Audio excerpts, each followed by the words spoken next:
Salam Jas Merah. Berjumpa kembali dengan saya Pak Leo Sihotang di pembelajaran sejarah di channel YouTube saya Memang Guru Sejarah. Hari ini kita akan melanjutkan materi kelas 12 Sejarah Peminatan, yaitu proses Indonesia mendapatkan pengakuan kedaulatan dari dunia internasional. Ini adalah materi lanjutan dari materi kita di pertemuan sebelumnya, yaitu respon internasional terhadap kemerdekaan atau kedaulatan RI. Jadi untuk hari ini, materi ini kita akan lebih fokus membahas tentang bagaimana sih sebenarnya proses Indonesia itu mendapatkan pengakuan dari dunia internasional. Jadi kita fokus di prosesnya. Yang pertama, bagaimana proses Indonesia mendapatkan kedaulatan dari negara Mesir, Yang pertama itu adalah peranan dari mahasiswa-mahasiswa Indonesia, yang ketika itu sedang belajar atau sedang berkuliah di Mesir. Itu ada di Universitas Al-Azhar Kairo dan juga Zain Hasan.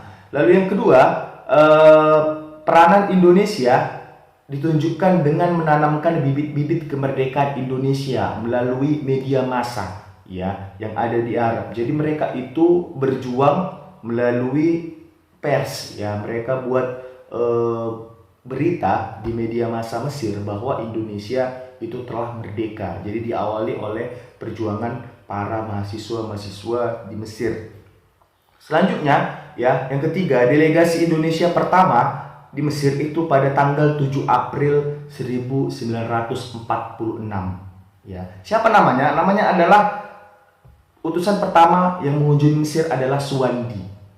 Suwandi datang ke Mesir dia untuk menyampaikan ucapan terima kasih Indonesia karena Liga Arab sudah memberikan dukungan kemerdekaan kepada Republik Indonesia dan akan tetap memberi dukungan sampai RI benar-benar diakui kemerdekaannya. Jadi karena Mesir sudah memberikan hati untuk kedaulatan Indonesia, maka diutuslah seorang Suwandi untuk mengucapkan atau menyampaikan ucapan terima kasih. Seperti itu ya.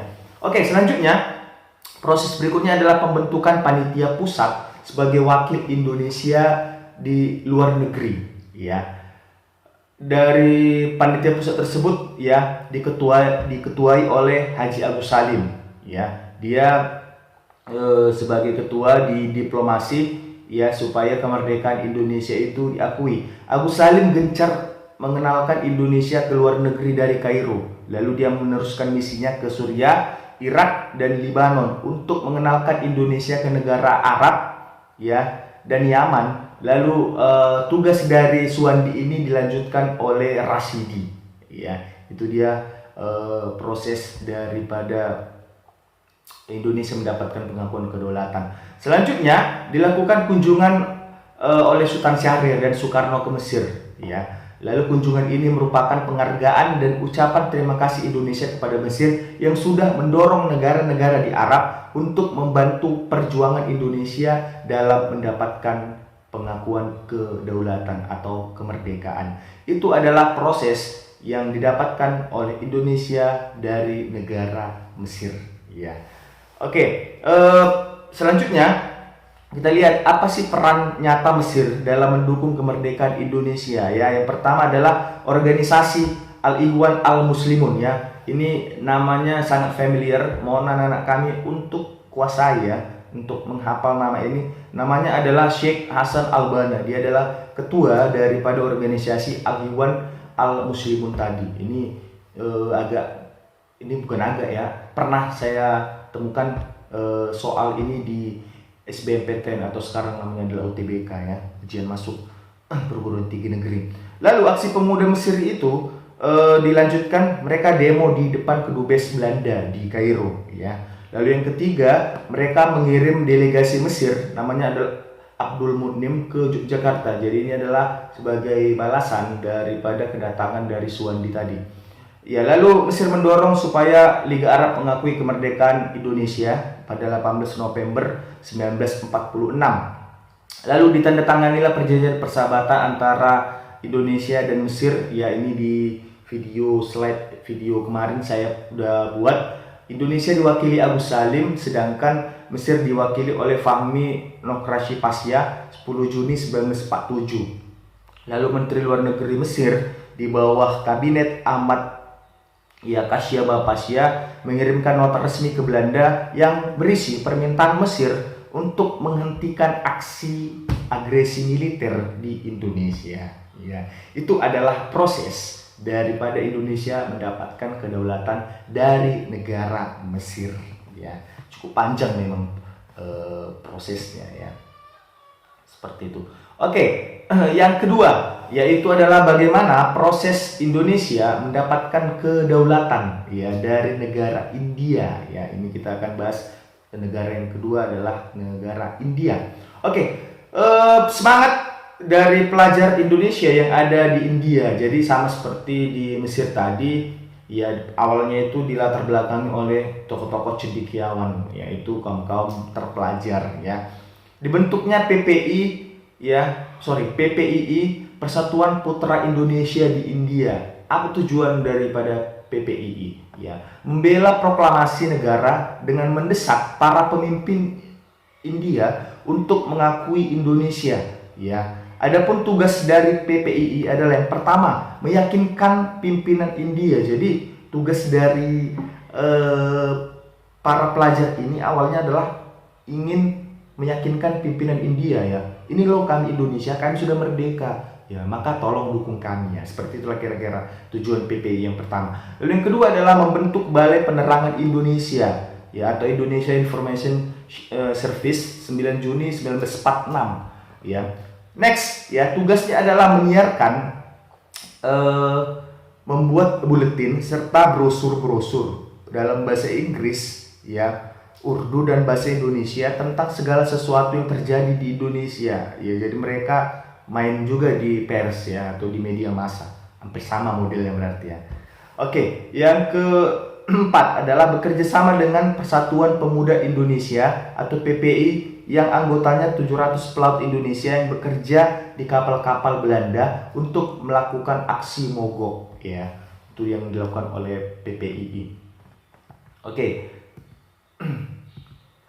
Selanjutnya ya, bagaimana peran nyata dari India dalam mendukung kemerdekaan Indonesia ya. Yang pertama adalah mengirimkan obat-obatan ke Indonesia ya. Tindakan itu adalah balasan dari bantuan Indonesia yang telah mengirim 500.000 ton padi ke India. Jadi Indonesia itu pernah kirim bantuan 500.000 padi ke India ya.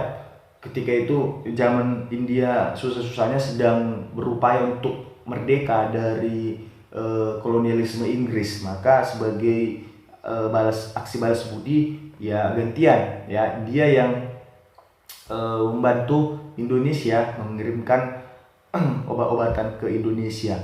Lalu 31 Juni 1947 India dan Australia mengajukan masalah Indonesia Belanda ke Dewan Keamanan PBB ya, akibat dari tindakan Indonesia dan Australia ya. PBB mengeluarkan resolusi 1 Agustus 1947 untuk menghentikan pertikaian antara Indonesia dan Belanda melalui arbitrasi ya. Selanjutnya diadakan konferensi ya Asia di New Delhi 20 sampai 25 Januari 1949 ya. Ini dihadiri oleh negara-negara Asia lainnya ya, yaitu Pakistan, Afghanistan, Lebanon, Suriah ya, Arab Saudi, Filipina, India, Myanmar dan Irak ya. Sedangkan delegasi Afrika itu dari Mesir dan Ethiopia ya. Resolusi itu dihasilkan mengenai masalah yang terjadi di negara Indonesia. Yang pertama ya, diupayakan resolusi untuk pengembalian pemerintah Republik Indonesia ke Yogyakarta. Lalu yang kedua, pembentukan pemerintahan ad interim atau di dalam sendiri yang mempunyai kemerdekaan dalam politik luar negeri sebelum tanggal 15 Maret 49. Lalu penarikan tentara Belanda dari seluruh Indonesia. Lalu yang keempat adalah penyerahan kedaulatan kepada pemerintah Indonesia Serikat paling lambat 1 Januari 1950. Yang terakhir adalah proses Indonesia mendapatkan kedaulatan dari negara Australia ya. Yang pertama kita akan melihat prosesnya adalah dari perang tawanan Belanda ya di Indonesia yang dibawa ke Australia ya. Para tawanan tersebut ya memberitahu maksud dan tujuan Belanda datang ke Indonesia. Kapal Belanda yang datang ke Australia disiapkan untuk membawa senjata dan amunisi untuk menggempur Indonesia. Jadi ini semacam ada bocoran soal ya, bagaimana orang Indonesia yang menjadi tawanan Belanda itu memberitahu bahwa kenapa Belanda akan datang melalui kapal-kapal Australia. Tujuannya adalah untuk membawa amunisi atau senjata untuk melakukan agresi militer di Indonesia ya. Laporan dari salah satu buruh ya itu akan diteruskan kepada Queensland Trades and Labour Council dan Watershed Works Federation ya, atau WWF ya. Itu dia. Lalu yang kedua ya, prosesnya adalah peristiwa The Black Armada ya. Minggu lalu sudah saya jelaskan apa yang dimaksud dengan The Black Armada, tapi ini kita akan bahas secara detail lagi ya. Peristiwa ini dimulai ketika buruh pelabuhan asal Indonesia di pemukiman ya Wolo-Molo mendengar kabar tentang proklamasi Indonesia. Itu yang pertama. Lalu yang kedua adalah salah satu buruh ya di kapal Belanda bernama Tukliwon 20 tahun menyampaikan kemerdekaan Indonesia kepada rekan-rekannya sesama buruh ya, dan berjanji memberikan dukungan. Jadi setelah tahun pertama ya, lalu yang kedua adalah mereka berjanji akan menyampaikan kemerdekaan Indonesia kepada kawan-kawannya buruh-buruh yang lain di Indonesia ya. Di Australia. Lalu yang ketiga adalah dilakukanlah diplomasi ya, yaitu kunjungan Sultan Syahrir ke Australia 1945. Kenapa dilakukan kunjungan ini ya? Ini dilakukan karena Australia mendukung Republik Indonesia dengan aksi pemboikotan yang dilakukan oleh buruh di Australia. Ya, Sultan Syahrir ketika itu berpidato kepada masyarakat Australia yang mengatakan bahwa Australia adalah teman dari Indonesia. Sultan Syahrir juga mengatakan bahwa kesuksesan Australia ya untuk memukul mundur atau membuat Jepang kalah di sejumlah wilayah di Pasifik dalam Perang Dunia Kedua ya, jadi mereka mendukung penuh bahwa Australia itu berhasil memukul mundur negara Jepang di Perang Asia Timur Raya atau Perang Pasifik ya. Aksi pemboikotan itu dilakukan di 6 kapal Belanda di pelabuhan Brisbane ya 24 September 1945. Jadi rencana Belanda yang ingin agresi militer, mereka mau bawa senjata, itu gagal total karena diboikot ya oleh Australia kapalnya ya. 6 kapal nggak bisa berangkat mereka ke Indonesia bawa senjata. Oke, berikutnya ya, peran Indonesia, peran organisasi Indonesia namanya Political Exile Association yang mengimbau serikat buruh untuk melancarkan pemboikotan terhadap semua kapal di Indonesia ya.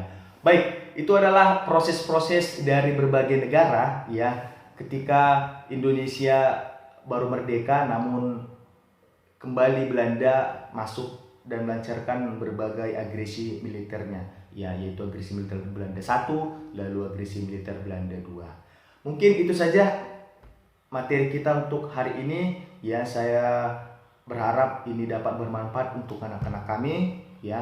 Tetap jaga kesehatan, tetap di rumah saja agar virus COVID-19 segera berlalu.